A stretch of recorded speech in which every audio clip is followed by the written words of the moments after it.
Dambidollootti ni hidhamuu jalqabe. Yeroo jalqabaatti. Dambidollootti kan na hidhe eenyudha yoo jenne OPDO. Gaafa sana kan biirootti na waame, kan mana hidhaatti na erge, kan fuudhee na geesse, mana hidhaa keessa kan na kaa'e TPLF otoo hin taane OPDO. Nama sana har'as maqaa isaa dha'uu nan danda'a barbaachisaa yoo ta'etti. Achii booda amma fedhan eeganuu hidhaniin booda gannu lakkisan. Eegasii immoo haroo sabuu yookaan alam tafariittis immoo yeroo lammataatiif deebi'een hidhame. Gaafa sanas kan na hidhe eenyudha? OPDO ammas kan na hidhe jechuudha.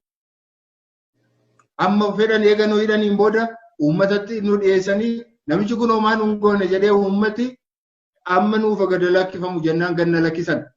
Guyyaa tokko immoo lama na bulchanii amma immoo deebisanii achii fuudhaniitu lafa namni hin agarre laga ceesisanii kaampii waraanaa keessatti immoo deebisanii na hidhan. Ammas kan kana godhe OPDO dhuma. Isaan booda immoo maaltu ta'e? Eegan Adaamaa eegatiin gara Adaamaatti jijjiiramaan eegan dhufee booda immoo Adaamaadhaa barattoonni maaliif teessoon caffee Oromiyaa maaliifiti Finfinneetii gara Adaamaatti maaliif jijjiirama jedhanii barattoonni kolleejjii keenya baratan fincila tokko yeroo isaan kaasan nuunnu qoratanii isintu kana goosisa jedhanii kolleejjii sanaatti nama 19 nu ari'an. Gaafa sana kan nu qorate OPDO Oromoo. Kana chi nu ari'e diiniin xalaa nu kennee nu ari'e Oromoo. Ari'amuu qofa moo miti. Eessallee deemnee akka nuyi hojii hin arganneetiif kan xalaa barreesse Oromoo. OPDO. Eega dhannee iddoo biraan rakkannee dandee hojii eega arganneen booda ji'a 2-3 eega hojjenneen booda mindaan keenya utuu nuun kaffalamin akka hojii irraa akka isaan nu ari'an kan nu taasise OPDO. Kana tokkoon isaanii namoota lubbuudhaan jiranidha. Maqaa dha'uun hin danda'amu. Ammoonaa nama guddaa fakkaatanii kan Oromoof dubbatan fakkaatanii sabboonaa fakkaatanii nama biyyaaf dubbatu fakkaatanii aangoo qabatanii har'allee namoota aangoo irra jiranidha jechuudha. Isaan booda yeroo lammataatiif yeroo ni hidhamu, yeroo jalqabaatiif yeroo ni hidhamu, kan dhufee mana koo kan itti agarsiise, kan dhufee na fuudhe OPDOdha ammas Oromoodha jechuudha. Anaan eega na hidhaniin booda immoo ijoolleen koo akka isaan rakkataniif, akka isaan nyaatanii hin bulleef, akka isaan hiyyoomaniif jecha kan haadha manaa koo hojii irraatii kan ari'e OPDOdha. Har'as jiru lubbuudhaan jiru jarreen kun. Har'a nama fakkaatanii, dhugaa fakkaatanii, nama sabaaf haasa'u fakkaatanii yeroo isaan deebisanii nama immoo nama qulqulluu fuudhanii yeroo isaan diina gochuu yeroo isaan yaadanii baay'ee namatti dhaga'ama. Eega hidhamneen booda ishee haadha manaa kootis eega hojii irraatii ari'aniin booda deebi'ee gaafan hojiitti immoo gaafan deebi'u yeroo lammataaf ammas kan na hiisisu OPDOdha. Kun hundumtuu tokkoon kan taa'edha jechuudha. Kanaatiif jarri kun har'a homaanan goonee kan isaan ajaju dhuguma yeroo sana wayyaanee ajajamuu isaanii sirriidha jedhee yaadu. Akka har'a deebisanii Oromootti morman, Oromootti falman kan gaafa sana wayyaanee jala dhaabbachuu maaliif danda'an? Maaliif dadhaban? Har'a ofii isaanii qulqulluu godhanii gaafa sana ashkarii ta'anii jara gugguufanii saba isaanii miidhaa turanii, saba isaanii saamaa turanii, saamsisaa turanii, ajjeesaa turanii, hidhaa turanii har'a immoo deebisanii namoota hidhamaa turre, namoota kaleessa dararamaa turre, namoota sana hundumtuu nama kana hundumaa fuudhanii cubbamaa gochuu barbaada. Wanta nama gaddisiisu tokkoon isinitti himuudhaaf hamma irraatti kan namatti himin isinitti himuu barbaadu tokko yoo jiraate haroo sabbuu keessa gaaf tokko mana hidhaa keessa jiru. Namoota mana hidhaa sana keessa jiran hunduma isaanii hin baasanii mana hidhaa sana keessaati. Ana qofaa kun hambisan. Halkan qofaa kun hambisan. Halkan dhukaasni tokko ka'e. Gaafa dhukaasni ka'u halkan keessaati gara sa'aatii 8 ta'a. Sa'aatii 8tti dhufanii kottu naan jedhan. Kottu jedhanii jennaan ani mana hidhaa gara biraatti na geessuun se'e. Jennaan waan ani irra ceessu gasaa koo fudhadhee ba'u jennaan dhiisisa maal goota naan jedhan. Na fuudhanii ba'aniitu bakka tokkotti na geessan. Ajajaa isaanii biratti na geessan. Ajajaa isaan gaafa sana biratti na geessan hamba har'a him yoo naan jedhan maqaa isaa himuu nan danda'a. Eenyu akka inni ta'e. OPDO namichi kun irras lubbuudhaan jira. Isatti na geessan.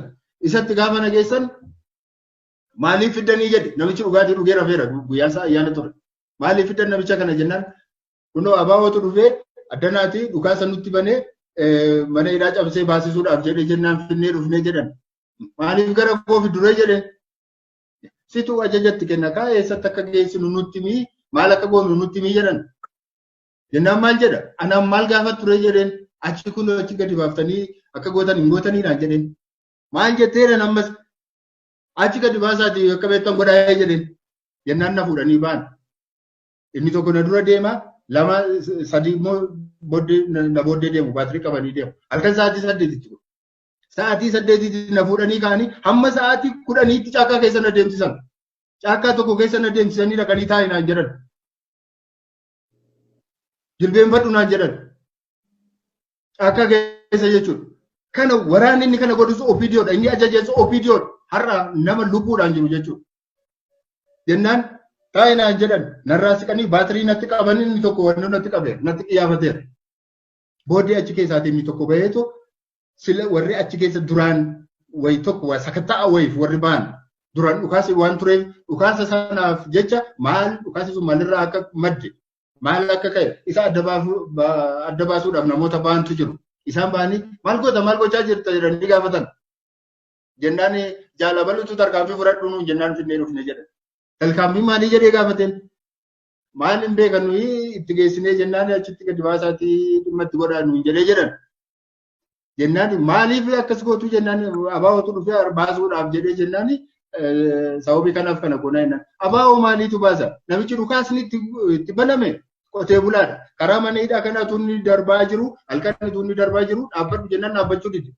Dhaabbachuu didee sodaatee yeroo akkas fiiguu isatti dhukaasan achi keessaa bahee fiigeetti dhukaasan. Dhukaasni suni gaafa sana ayyaana ture taaddisoo jedhu isaanii taaddisoo isaanii irra ture hundumtuu machaa'eera hundumtuu dhukaasa gallakkise jechuudha. Sababii kanarraan kan ka'e namicha sana qotee bulaa sana qabataniiru isaan. Booddee lakki namicha qotee bulaa sana nuti qabanneerra namicha dhukaasni irratti baname nuti qabanneerra nama nagaan ajjeesinaa jedhanii. Jennaan halkaniin na fuudhanii kaanii sa'aatii 3 eegana naannessanii booda sa'aatii 11tti fidanii deebisanii mana hidhaatti na galchan. Kana hundumaa kan gochaa ture. Nan dararre jechuun nan dawwa. OPDO'n nan dararre jechuun nan dawwa. Yookaanis wayyaaneen nan dararru jechuun nan dawwa. Sirna isaati kanan gaafadhu. Sirna kana hunduma haa ta'u enneeti dhiifne.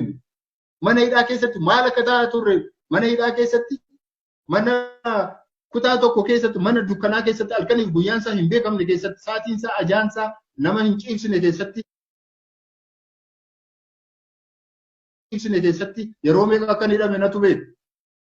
Kana hunduma dararaan narra hin geenye jechuu hin danda'u. Garuu wanti darbeera.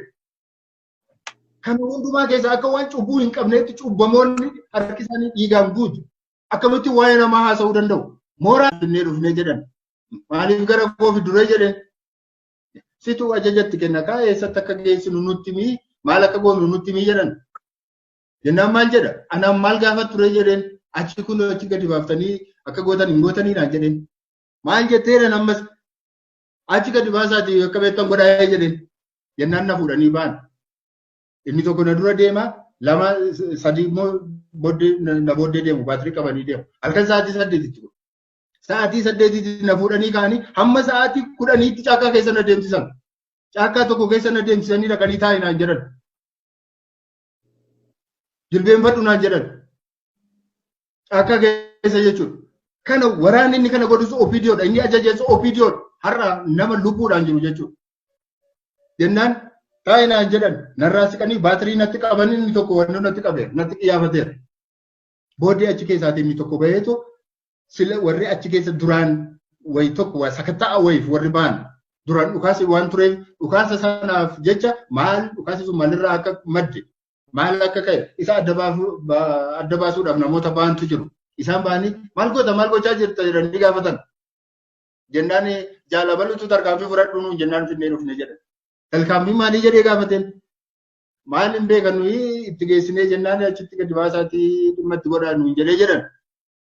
Jennaan maaliif akkas gootu jennaan abaa'ootu dhufee baasuudhaaf jedhee jennaan sababii kanaaf kana goonaa jennaan. Abaa'oo maaliitu baasa? Namichi dhukaasni itti baname qotee bulaadha. Karaa mana hidhaa kana tunni darbaa jiru halkan tunni darbaa jiru dhaabbadhu jennaan dhaabbachuu dide.